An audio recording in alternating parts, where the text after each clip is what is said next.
From the Library of Congress in Washington, D.C.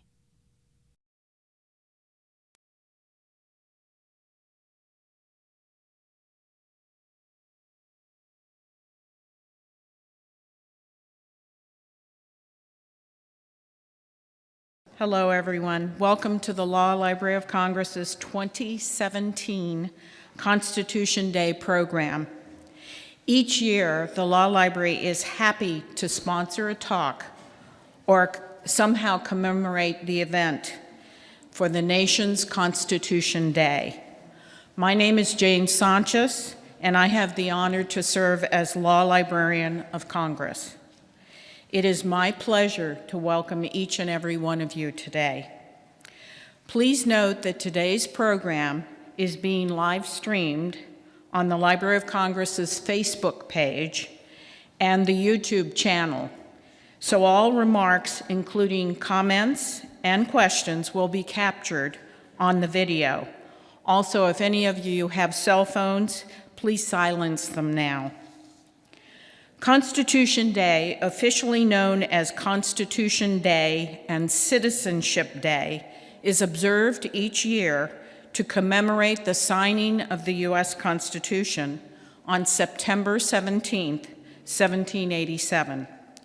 Constitution Day recognizes all who, Constitution Day, and I quote, recognizes all who, by coming of age or by naturalization, have become citizens, end quote, of our great nation. We can thank Senator Robert C. Byrd of West Virginia, who included key provisions designating September 17th as Constitution Day and Citizenship Day in the Consolidated Appropriations Act of 2005. Who said budget acts don't also include something important?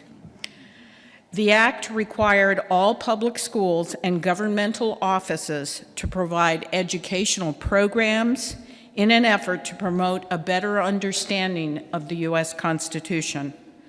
For the Law Library of Congress, for the library, the Law Library annually develops a program or talk to honor the history of the U.S. Constitution and the freedoms that the Constitution grants to all American citizens.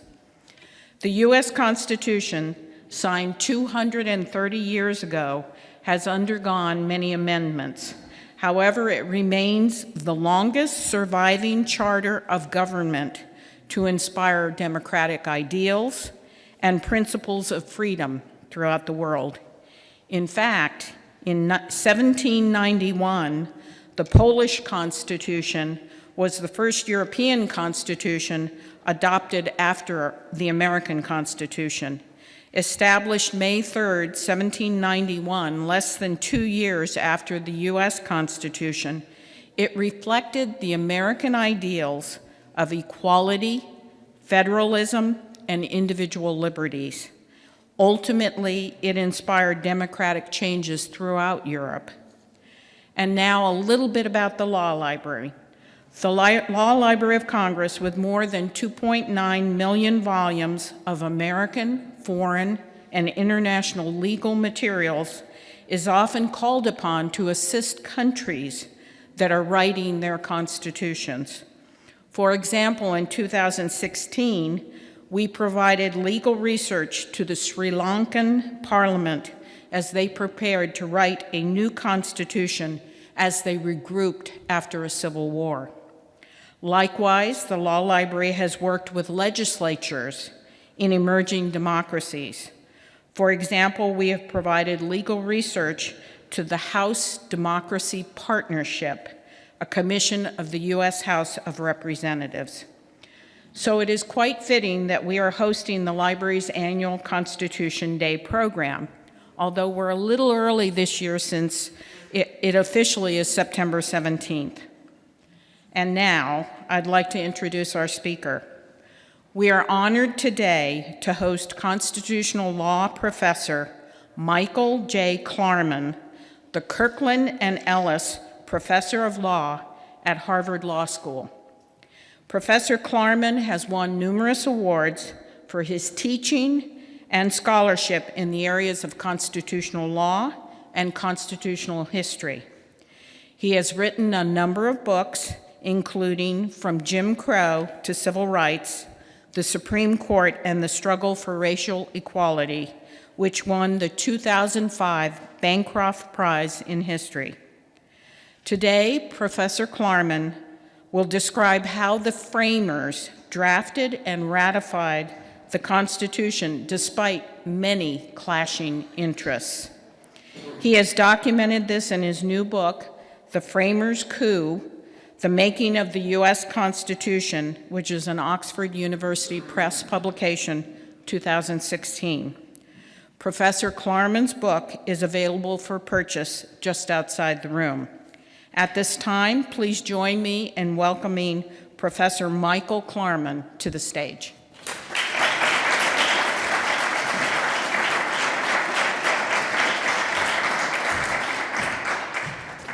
Thank you. Happy Constitution Day almost, everybody. I bring you warm greetings from Red Sox Nation. I've heard you have a decent baseball team in Washington this year. Hopefully, we'll see you in the World Series, at which point I will cease wishing you good luck. I'm going to talk about two different things today. First, I'm going to give you sort of three explanations for why I thought this book was worth writing, and then I'm going to tell you three things about the book that I hope hang together. So 3 reasons for writing this book, which originally was going to be something very different. There's been some terrific scholarship written about the origins of the Constitution, ratification, the Philadelphia Convention, but nobody's actually told the story in one place. So there's no place that you could go to read within 2 covers a book about the problems with the Articles of Confederation, a book that talks about the conflict over fiscal and monetary policy in the states, talks about the Philadelphia Convention, discusses the struggle over ratification, the differences in ideas between the Anti-Federalists and the Federalists, and then the Bill of Rights, which, as you may know, came 2 years later. So one thing that I've tried to do is I've tried to condense a huge body of scholarship into 1 volume. Second, I've tried to tell the story to the extent possible in the words of the participants. I did that both because I think it makes the story more vibrant, but also because I think it enables people to decide for themselves whether they're convinced by the interpretations that I offer. It's only possible to do this because of the extraordinary documentary histories that have been created in the last 30 or 40 years.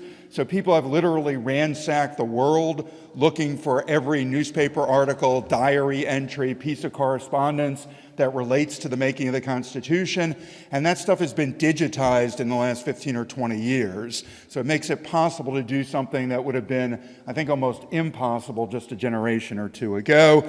And then third and finally, I've tried to put a sharper edge to a story that's been out there for a long time and that I basically agree with, which is that the Constitution is a kind of conservative counter-revolution against egalitarian and redistributive forces that were set in motion or accelerated by the Revolutionary War.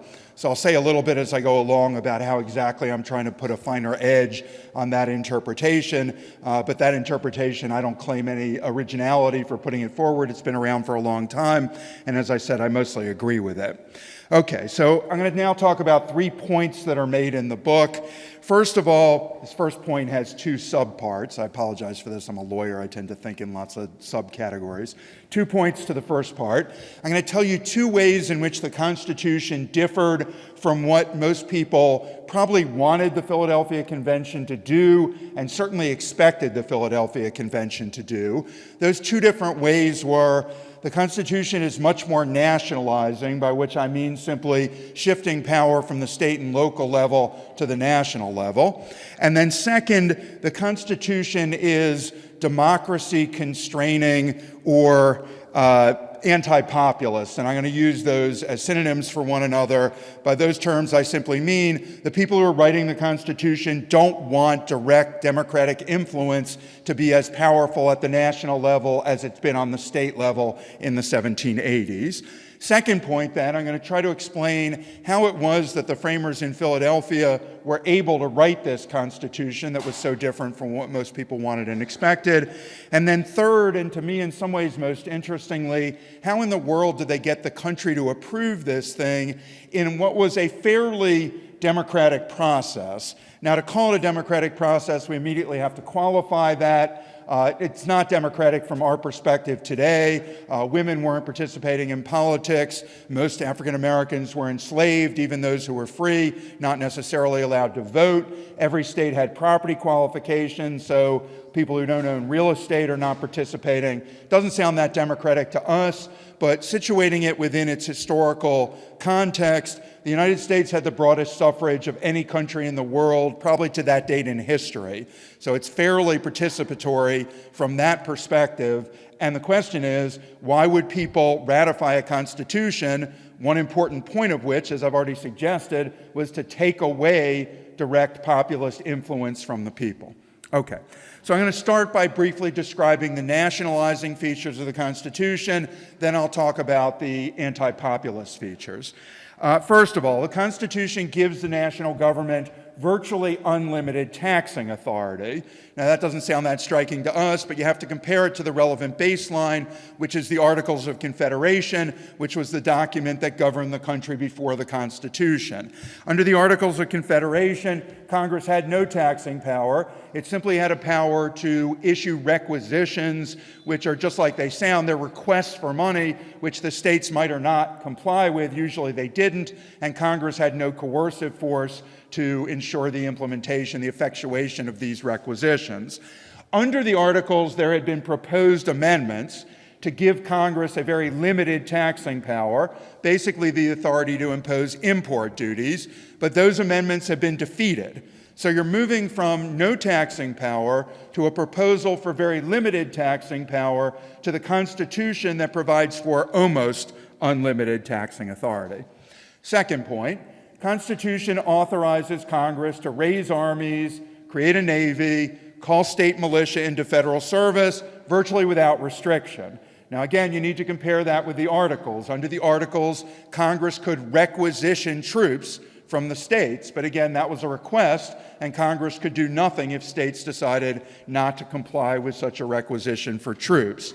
So now you have Congress that can raise an army not only during wartime but during peacetime, with no limits as to number, no limits as to duration, no limits as to whether they have to get a supermajority commitment in both houses of Congress. That's an extraordinary shift in power to the national government, especially given at the time they thought that standing armies were potentially very dangerous to liberty because the executive might use a standing army not to fight the enemy, but rather to suppress political dissidents, for example. Third, Constitution gives Congress unlimited authority to regulate foreign and interstate commerce. There was nothing like that granted to Congress under the Articles of Confederation. Fourth, Congress has implied powers under the Constitution. Under the Articles of Confederation, one of the articles expressly provides that Congress may only exercise those powers that are expressly delegated, whereas under the Constitution clearly authorizes implied powers. So those of you who are familiar with the Constitution, Congress's powers are listed in Article 1, Section 8. There's 17 specific grants of power, and then there's an 18th that provides that Congress also has the authority to pass laws that are necessary and proper to the implementation of the other powers of the government. That is an explicit authorization for Congress to exercise implied powers. That was an intensely controversial provision in the ratifying contest. It was agreed to at the Philadelphia Convention virtually without dissent. Fifth, and finally, the Constitution supplies a mechanism for the enforcement of federal supremacy. For example, a mechanism that would enable Congress to implement treaties which are clearly within the authority of the Confederation Congress, but which the Confederation Congress had no effective way of implementing. Madison had proposed at the convention one particular mechanism for establishing federal supremacy. He would have given the national government the authority to veto any state law that it felt like vetoing. Now, that was too nationalist, even for this very nationalist group of delegates. Instead, they came up with a three-part provision for establishing federal supremacy. Part 1 is the Supremacy Clause, which is in Article 6 of the Constitution. It makes it clear that federal law of any sort, the Constitution, federal statute, federal treaty, is supreme over state law to the contrary. Second, Constitution creates a federal court system. There were no federal courts of general jurisdiction under the Articles. Under the Constitution, there is a United States Supreme Court created by the Constitution, and Congress is authorized but not required to establish lower federal courts. So the idea was now you've got an explicit grant of federal supremacy, and you've got federal judicial officials who will enforce that federal supremacy. And then the third provision is a substantive rule of law. It's in Article 1, Section 10 of the Constitution, and it limits state governments. It says no state shall make anything but gold or silver legal tender, and it provides that states shall not impair the obligation of contract. That was directly addressed to relief legislation, economic relief legislation, paper money laws, debtor relief laws, which states had been passing, a majority of states had passed in the mid-1780s in response to a severe economic downturn. Modern historians, economic historians, regard the mid-1780s as the worst economic period in the country's history, other than the Great Depression. A majority of states had enacted relief legislation. Most of the framers regarded that legislation as almost an official form of theft. You were stealing property from creditors, redistributing it to debtors, and they wanted to suppress that through the Constitution. But it's important, I think it's worth taking note of the fact that a majority of states had passed these laws in the mid-1780s, yet the Philadelphia Convention unanimously voted to suppress them in the Constitution. That right there should tell you something about how unrepresentative the convention was of opinion in the country. All right, so those are the nationalist provisions. Now let me turn to the anti-populist provisions in the Constitution. The provision I just mentioned is both. Article 1, Section 10 is both an anti-populist measure, but it's also a nationalizing measure because it's now shifting to the national level the rule that states are not allowed to pass populist economic relief legislation. Other than that, though, let me mention a couple of other mechanisms for ensuring that the national government remained largely immune from populist pressures. First were long terms in office. This is both relative to the Articles and relative to state constitutions. Under the Articles, congressional representatives served one-year terms in office. Under state constitutions, the lower house of every state legislature but one had annual terms in office or more frequent elections. 2 New England states actually held their elections for the lower house of the legislature every 6 months. A majority of states had governors who served annual terms in office. Some state senates had annual terms in office. As you know, under the U.S. Constitution, congressional representatives serve 2 years, senators serve 6 years, presidents serve 4 years. Most of the delegates actually wanted to go even further in extending the term in office. 4 state delegations, not delegates from individual states, 4 state delegations voted at one point for lifetime tenure for the president. There's a scary thought for you, Donald Trump as a lifetime president. Many delegates wanted senators to serve 9 years. Madison favored 9 years rather than 6 years. Hamilton wanted senators and presidents to be lifetime tenured. He thought that was the only way that you could adequately protect property rights in a representative form of government. They made concessions to the need for ratification. That's why they reduced the terms in office to 2, 4, and 6 years. Second, the framers adopted indirect elections both for senators and presidents. As you may know, senators were elected by state legislatures for the first 125 years of the Republic. That remained the case until 1913 and the 17th Amendment. Presidents were and still are selected by electors who are chosen by a method specified by state legislatures. Today we assume that means popular election. That's not what the framers assumed, and that's not what lots of states did at the time of the founding. Rather, state legislatures would just choose the electors. Didn't matter. Nobody was voting for president. State legislators chose electors who then independently deliberated and chose the president. The reason for that is they distrusted the people to play a role as important as choosing the nation's chief executive.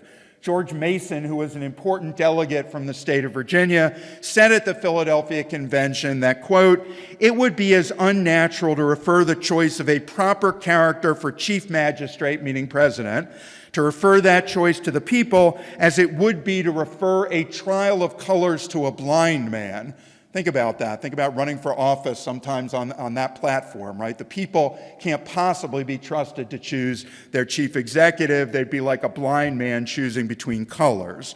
The framers also insulated even the House, which obviously was the most populist branch, direct election of congressional representatives who would serve 2-year terms in office, but they even structured the House so that it would be significantly insulated from direct popular opinion.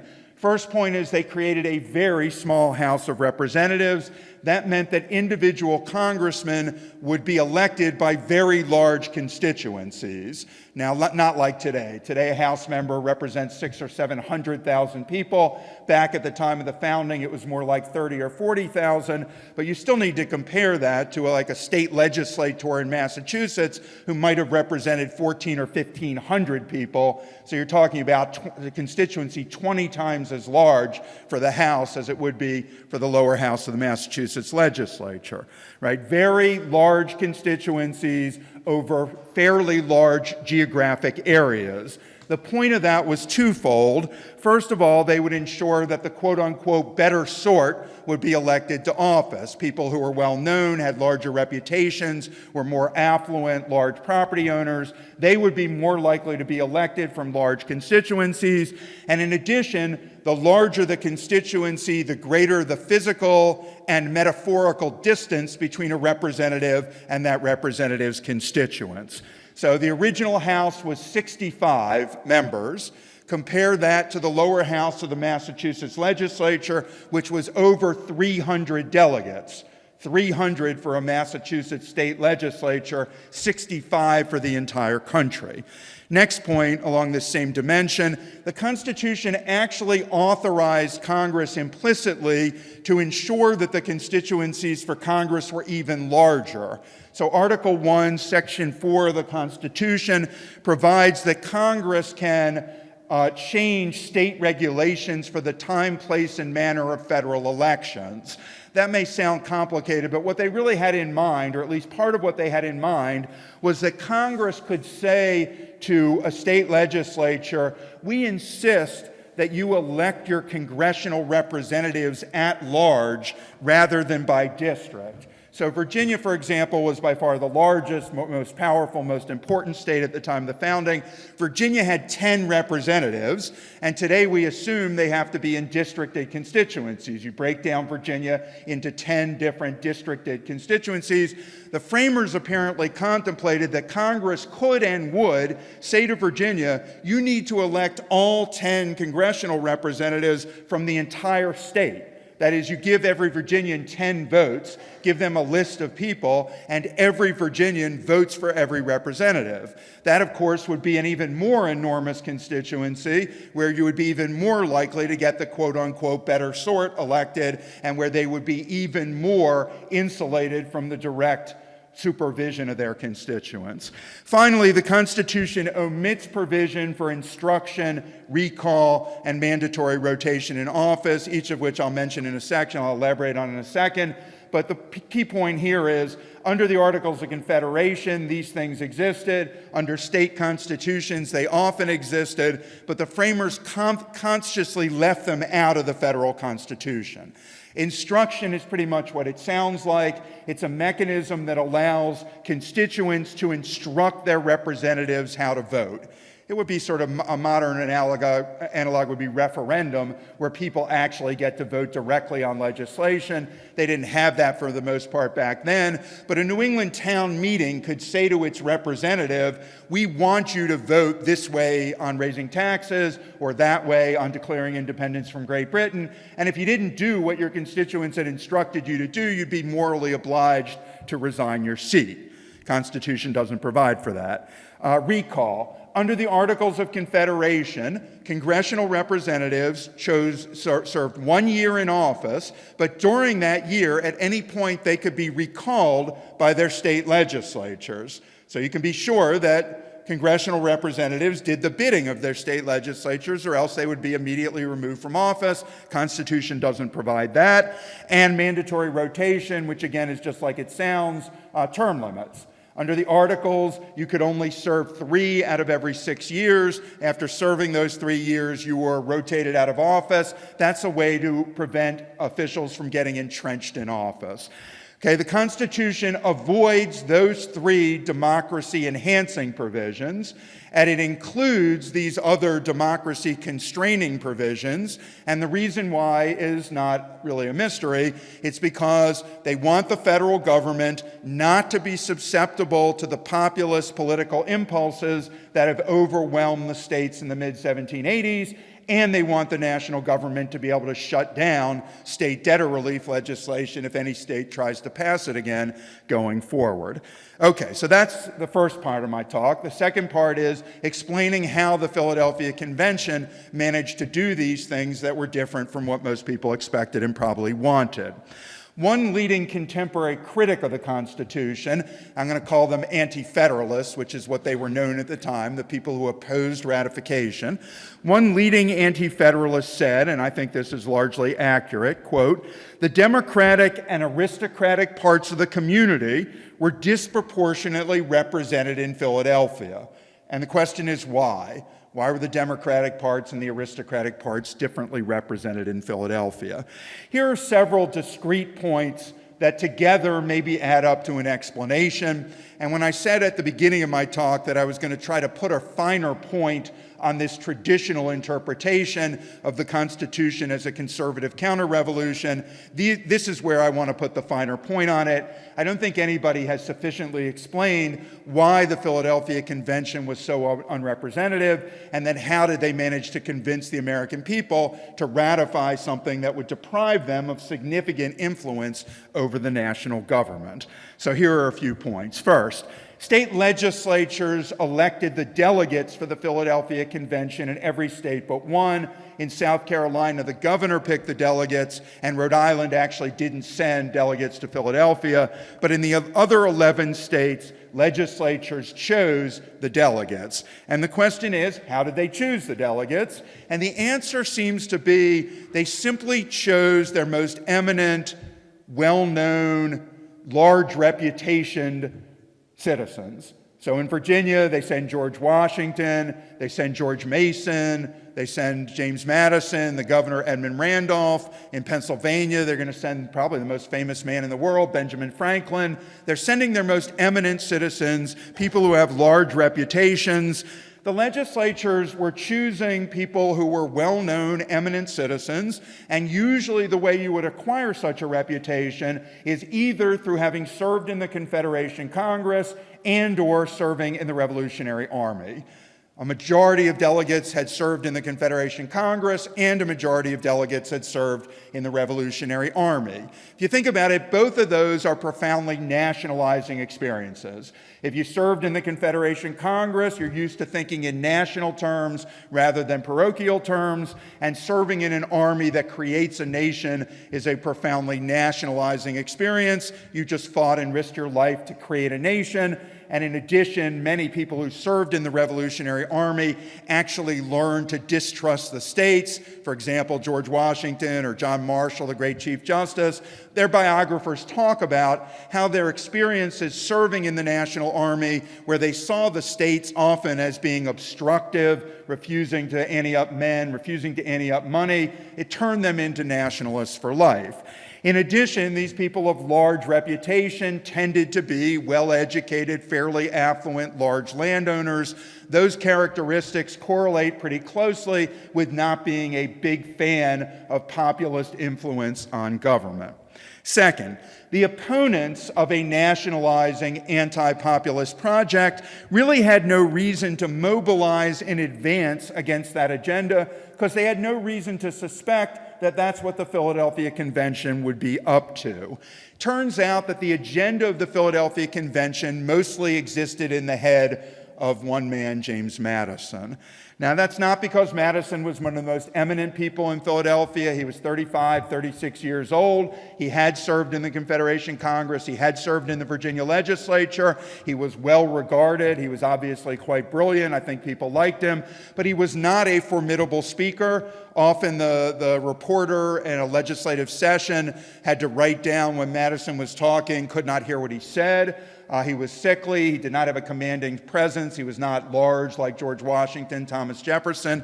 Madison played a large role because he was the best prepared man in the room. That's one of the delegates who did character sketches of the others in Philadelphia. That's what he said about Madison, always the best prepared person in any debate.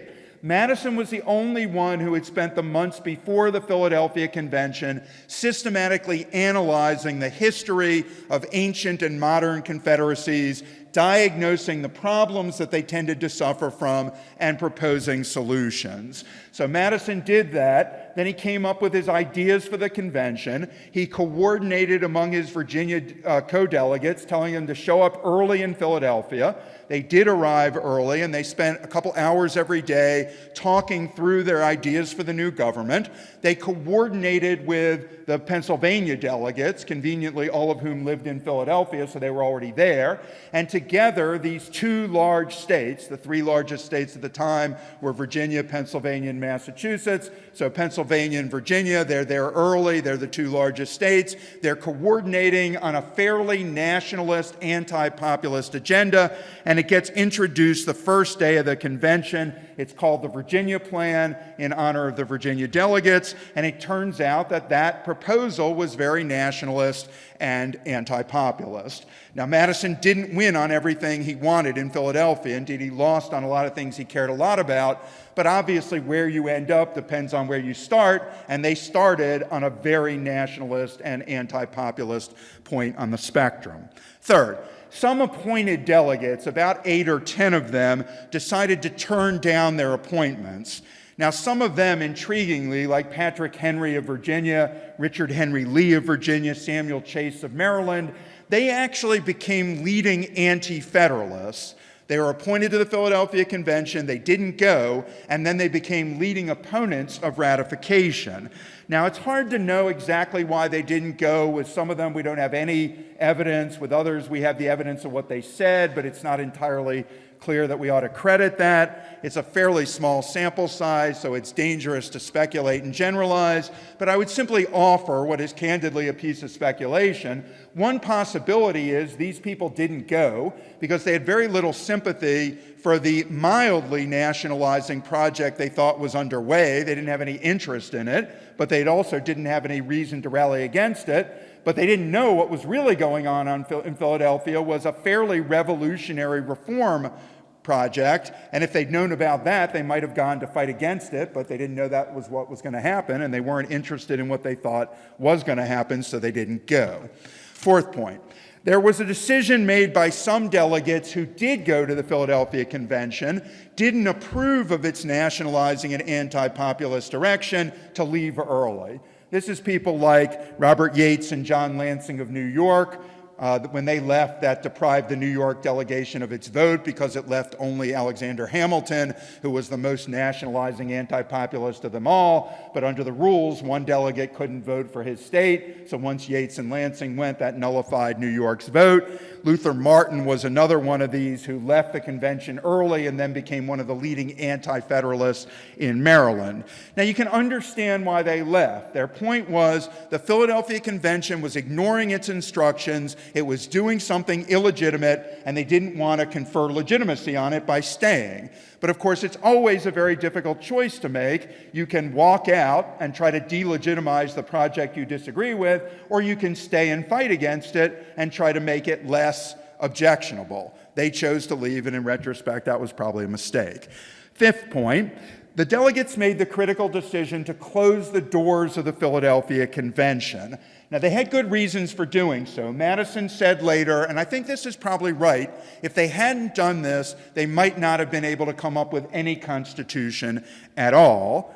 But one effect of closing the doors was it liberated delegates to take very extreme anti-populist and nationalist positions, positions that might have endangered their subsequent political careers if they were making these statements with the press in the galleries.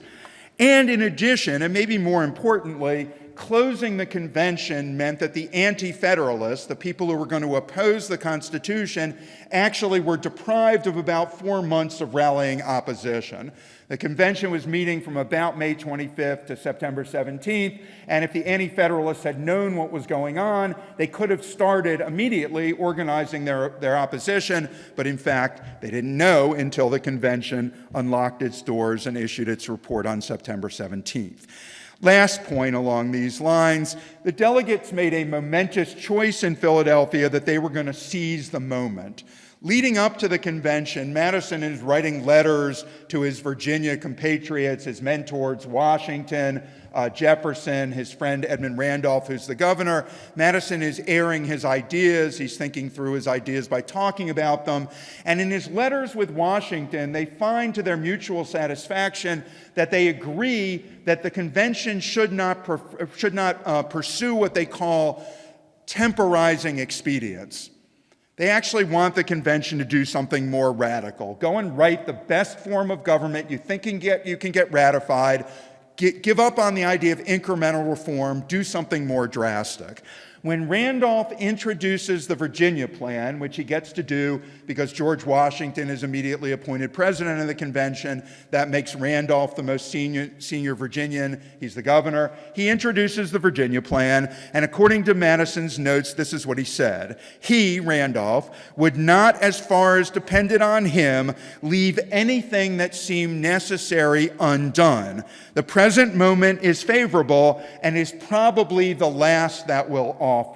So they went for broke. This was their last chance to get the form of government they really wanted. They were not going to pursue temporizing expedients. They were going to pursue some sort of more radical reform, always taking into account that whatever they were to come up with had to be ratified. So they did trim their sails to some extent to ensure a likelihood of ratification, but they weren't just going to make a few small changes. They were going to radically overhaul the government. Okay, so how did they get this thing ratified? The third part of my talk. How'd they get this ratified when it's so different from what most people were expecting and probably wanting? The first point to note is not an explanation. It's simply a point of emphasis. You shouldn't assume this was inevitable. In fact, it was a highly contingent series of events that enabled the Constitution to be approved. It almost failed. 2 states rejected ratification before later changing their minds. That's Rhode Island and North Carolina. New Hampshire, at its first convention, probably was inclined to vote no, but the Federalists, the supporters of the Constitution, had deftly arranged for the convention to be adjourned when they saw they were going to lose, and they could come back several months later and fight again. And in addition, in 3 of the 5 largest states, the vote was so close that it's obvious it could have come out the other way. So in Virginia, the vote was 89 to 79 in favor. In New York, it was 30 to 27 in favor. And in Massachusetts, it was 187 to 168 in favor. Those are 3 of the 5 largest states. If 1 or 2 of them had rejected the Constitution, it's doubtful that the Constitution could have successfully gone into operation, even if 9 states which was the number specified in the Constitution to make it effective, even if 9 states had ratified, you couldn't do without Virginia and Massachusetts, 2 of the 3 largest states. All right, so how did the Federalists manage to win this battle? And the answer is, first of all, they actually had a bunch of built-in advantages. This is not a rigged system, it's not a scam, but it just turns out, for reasons that I'll elaborate on, it wasn't entirely a fair fight. It wasn't entirely an even playing field. First, the Federalists were advantaged by malapportionment in some state conventions, especially South Carolina. In South Carolina, 20% of the white population, and remember, obviously, only the white male population and only those who own a significant amount of land are voting, although I don't want to make it sound like it's as exclusionary as it would have been in Britain at the time. Probably 50 or 60% of adult males in South Carolina could participate in the voting for the ratifying convention.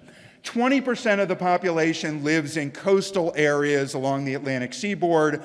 Support for the Constitution is very strong in those areas, and that 20% elects 60% of the delegates at the ratifying convention because of malapportionment. Basically, as the population moved from east to west, the legislature didn't reapportion it because people who have political power tend not to be altruistic in sharing it.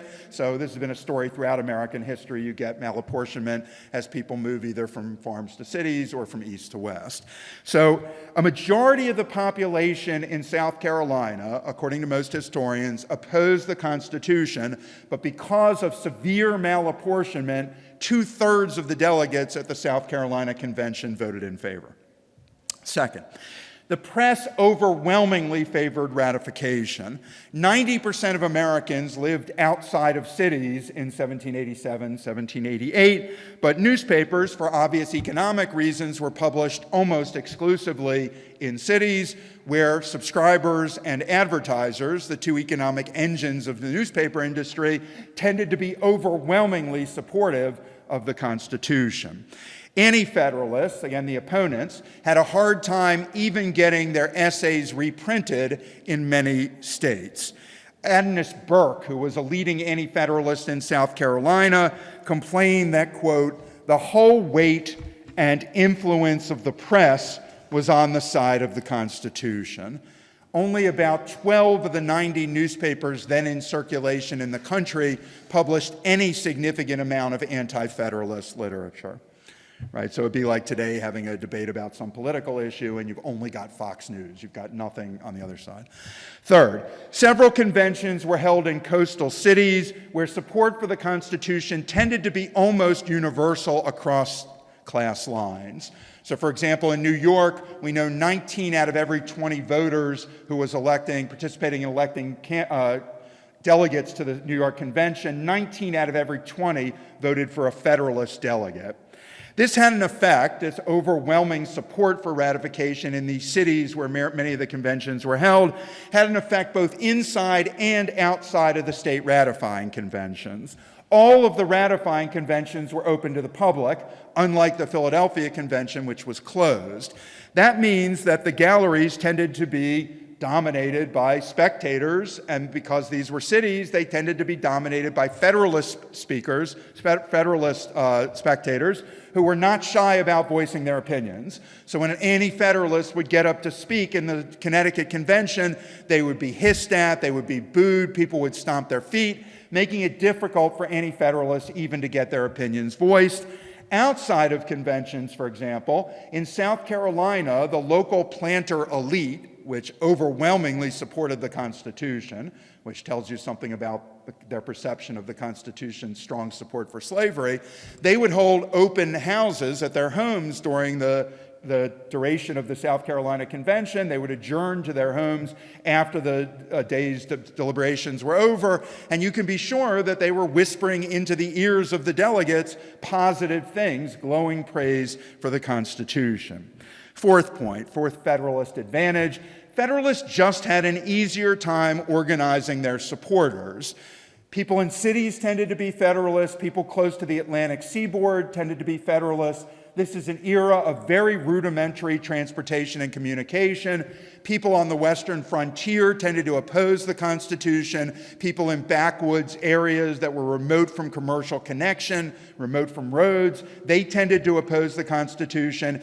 Even if you assume that Federalists and Anti-Federalists were about equal in number, which might be about accurate to assume, the Federalists would simply have an easier time organizing their supporters than the Anti-Federalists would. Fifth point.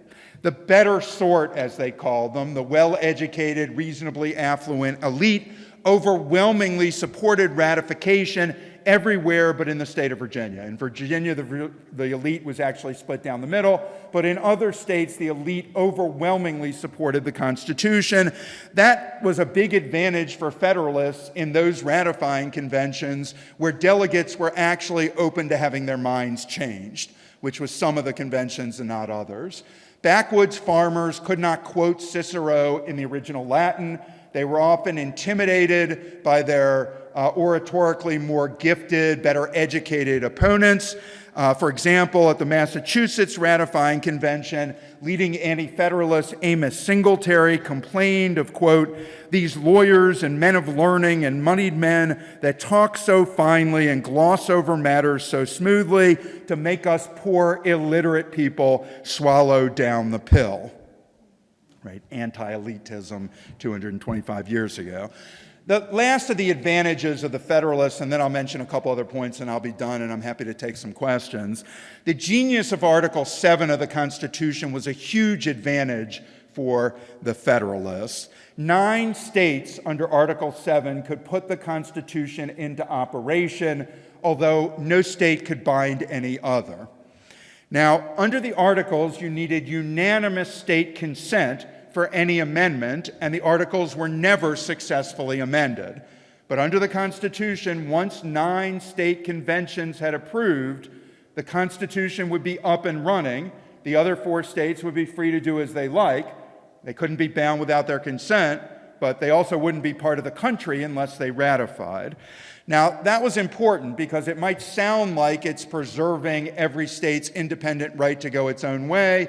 In fact, the pressure on states 10 through 13 was enormous.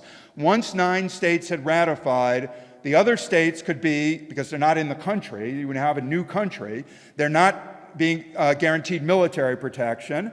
They could be subjected to foreign trade discrimination because they're not part of the country. So you could set up tariffs against Rhode Island the same way you're setting up tariffs against British goods. And finally, they would be cut out of any important decisions that were made by the first new Congress. Once the new Congress met, it was going to have incredibly important decisions to make, like where to place the permanent national capital, whether to adopt amendments to the Constitution, and if you were not part of the nation, you wouldn't be participating. So as a practical matter, once 9 states ratified, the other 4 states wouldn't have much choice. That turned out to be critically important, and they just made it up at the Philadelphia Convention. Heading into the convention, everybody had thought, because Congress had said it, and so had the call for the Philadelphia Convention said it, that anything proposed in Philadelphia will have to be approved first by Congress and then by all 13 state legislatures, and they just changed the rules and saw whether they could get away with it, and the answer was they could. Now, the Federalists also benefited from some anti-Federalist miscalculations, especially in New York and Virginia, where anti-Federalists agreed to late conventions.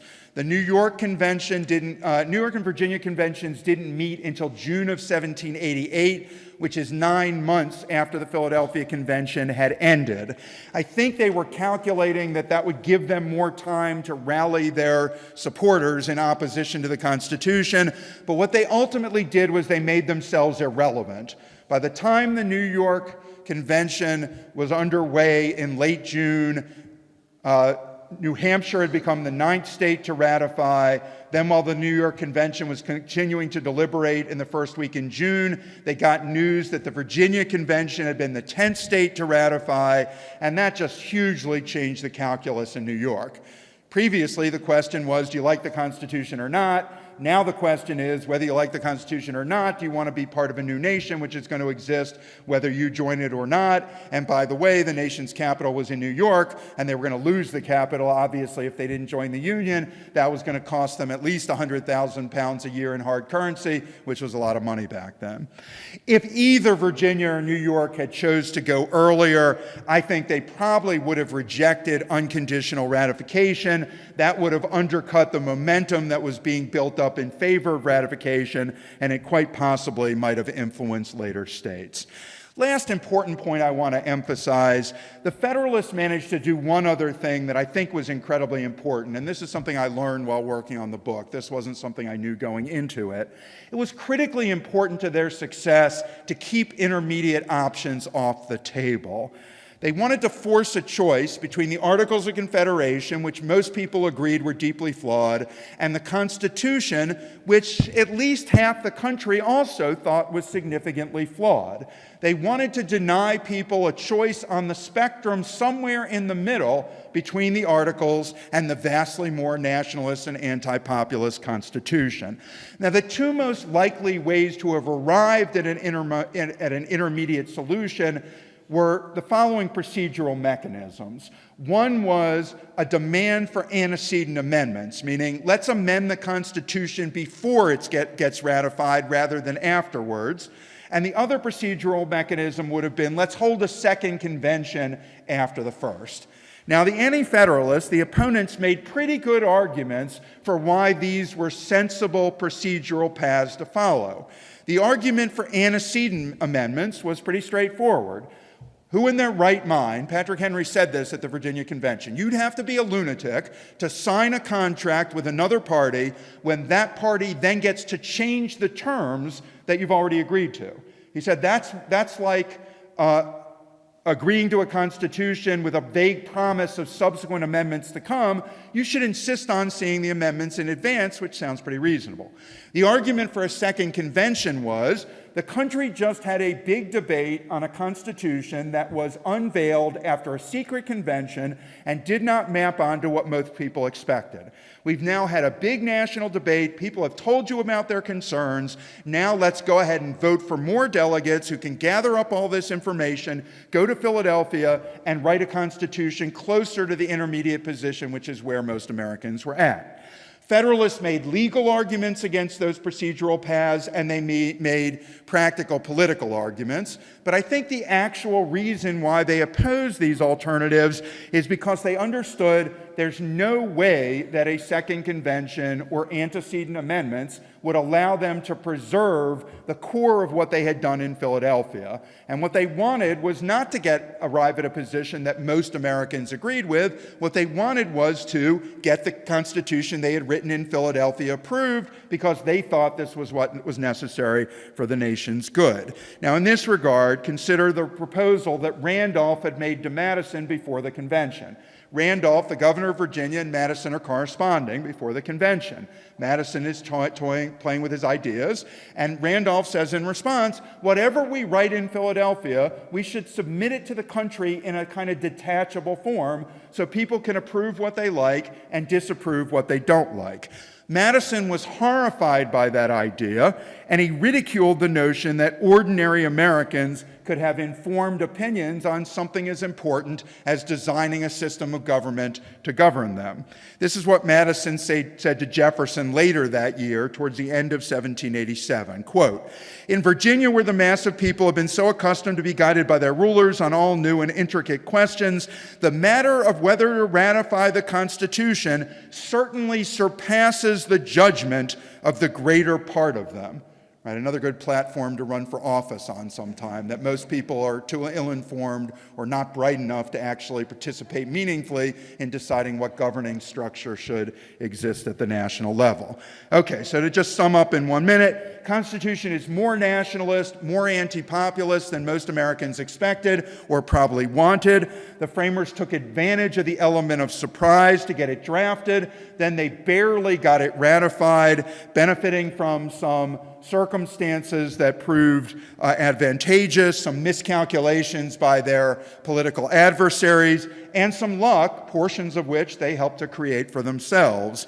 Whether you agree with what they did in Philadelphia, whether you think it's legitimate or illegitimate, I think you have to stand back and express some admiration for what they accomplished, because the Constitution genuinely was a kind of coup against public opinion. This is not what most Americans had bargained for.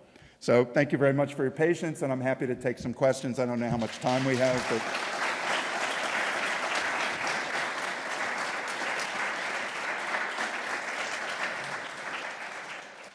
Don't be shy. Yes, sir, over here. We got a microphone that's on its way over. One thing you didn't mention was the Bill of Rights, and that must have played a big part in both the convention and the eventual ratification, or did it not? Yeah, the Bill of Rights is tackled in the last substantive chapter of the book. There is no Bill of Rights in the Constitution. George Mason proposed the addition of a Bill of Rights on the last day of the convention, and he was seconded by Elbridge Gerry of Massachusetts, but no state delegation supported them. The Federalists, during the ratifying convention, had to explain and defend the absence of a Bill of Rights. That was clearly the main, of all the objections the Anti-Federalists made, the number one objection was there is no Bill of Rights, there's no protection for freedom of speech, freedom of the press, free exercise of religion, so forth and so on. The Federalists had a number of arguments for why a Bill of Rights was actually unnecessary, why they thought the existence of a Bill of Rights would be dangerous.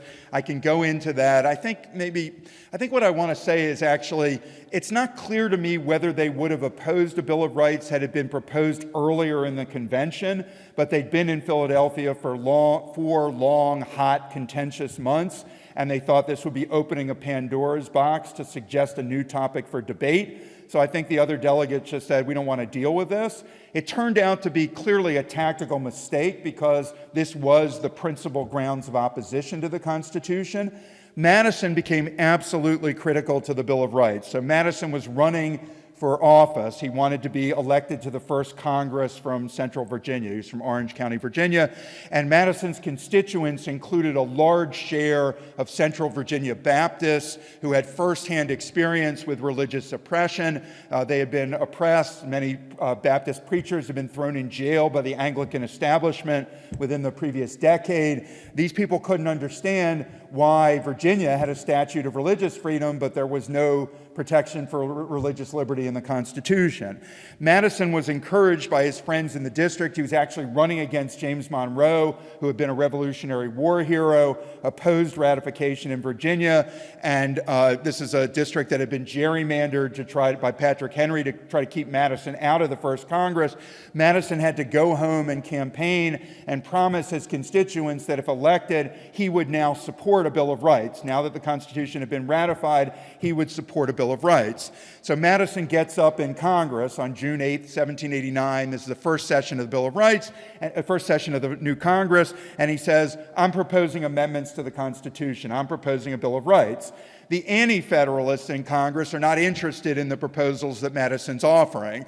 What they want are structural changes. They want to limit Congress's taxing power, limit Congress's military powers, make the House of Representatives twice as large. That's not what Madison offers. What Madison offers are specific rights provisions, a right against search and seizure, a right against cruel and unusual punishment.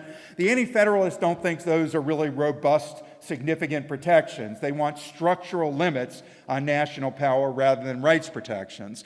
The Federalists in Congress say to Madison, okay, now you've done your duty to your constituents, you need to sit down and be quiet, because we have really important things to do, like raising tax revenue, creating the executive branch of the government, creating the national judiciary. Why in the world should we be amending a constitution when we don't have any experience with whether it'll work without amendment? So Madison gets neither a positive reception from the Federalists or the Anti-Federalists. He persists. He makes arguments like, if we don't deliver on what our constituents were promised, nobody's ever going to believe us. People who are unhappy about the power of the national government are going to believe conspiracy theories about how it's never going to be amended in ways that limit it. And Madison persists, and at the end of the day, he's able to get Congress to to approve 12 amendments, which 10 are then ratified by the states, and that's how we get a Bill of Rights. It is absolutely fascinating. Neither side of the debate in 1789 actually cares very much about the rights provisions, largely because they think of them as parchment barriers. They think you can have all the nice rights you want in a constitution, but if majority opinion in time of war or emergency wants to ignore them, then they won't have any weight. And that's not what we think today, because today we celebrate our Bill of Rights and judges enforce them. But in 1789, neither side seemed to think this was a very important change in the Constitution. Yeah. So,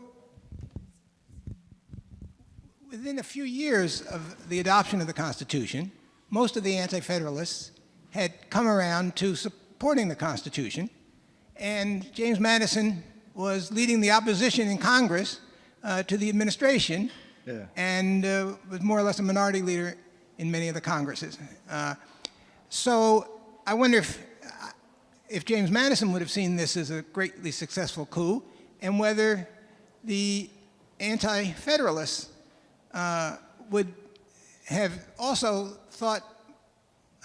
rethought the situation. Yeah, that's a great question. So I'm going to break it into two parts. The first part is what happened to Anti-Federalist criticism after ratification, and the second is what happened to James Madison in the 1790s. So Gordon Wood, who's probably the most eminent of the historians of this time period, wrote an article called "Is There a James Madison Problem for Historians? What exactly happened to Madison between 1787 and the early 1790s?"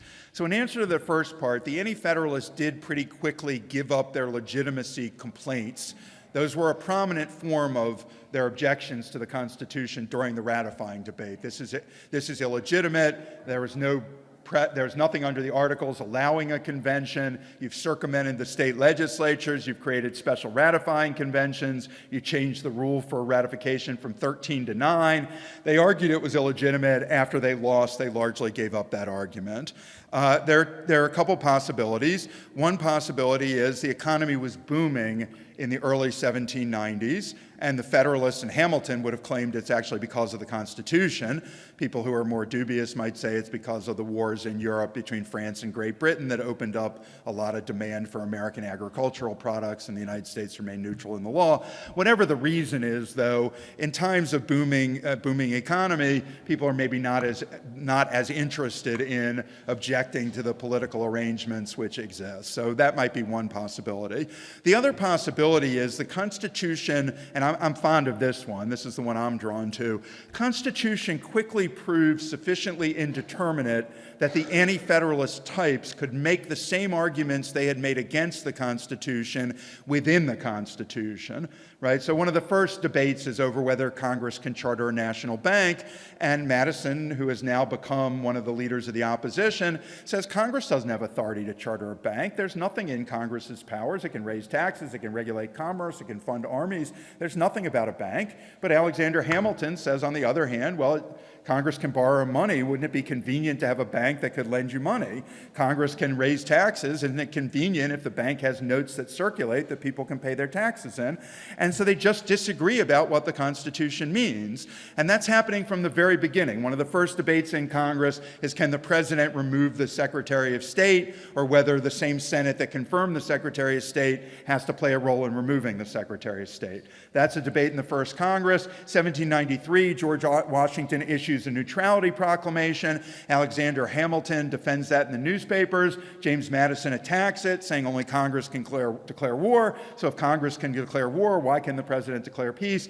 The Constitution turns out to be sufficiently indeterminate that the Anti-Federalist types can go on making their same states' rights populist arguments under the Constitution. And indeed, for much of the period until the Civil War, those people dominate the national government, first under the guise of Jeffersonians, then under the guise of Jacksonians. So what's the point of attacking the legitimacy of a Constitution when you can control its interpretation? That's the first point. On Madison, Madison, there is a real problem. Madison seemed like a huge nationalist in 1787. He wanted national government to be able to veto state laws. That's about as national nationalist as you can get. By 1798, Madison is arguing for the power of a state legislature to nullify a federal law. As you know, in the context of the Alien and Sedition Acts, Madison's writing resolutions for the Virginia legislature saying that a state ought to be able to nullify a federal law that it thinks is unconstitutional. What happened to James Madison? Historians have offered lots of different interpretations. The one that I'm most drawn to is that Madison was only a nationalist when he had in mind the state debtor relief laws of the 1780s. If states are going to be redistributing wealth from creditors to debtors, Madison's a nationalist. He wants to put a stop to that. Madison never signed on to Hamilton's mercantilist program, which Hamilton's going to execute as Secretary of the Treasury. Madison doesn't think there should be a national bank. Madison doesn't think the national government should assume the state debts. Madison doesn't think the national government should subsidize manufacturing. That's exactly what Hamilton's trying to put in place. Madison is a Virginia aristocrat.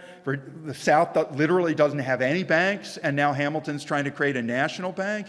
Virginia's already paid off its debts. Why should it support the national government assuming state debts?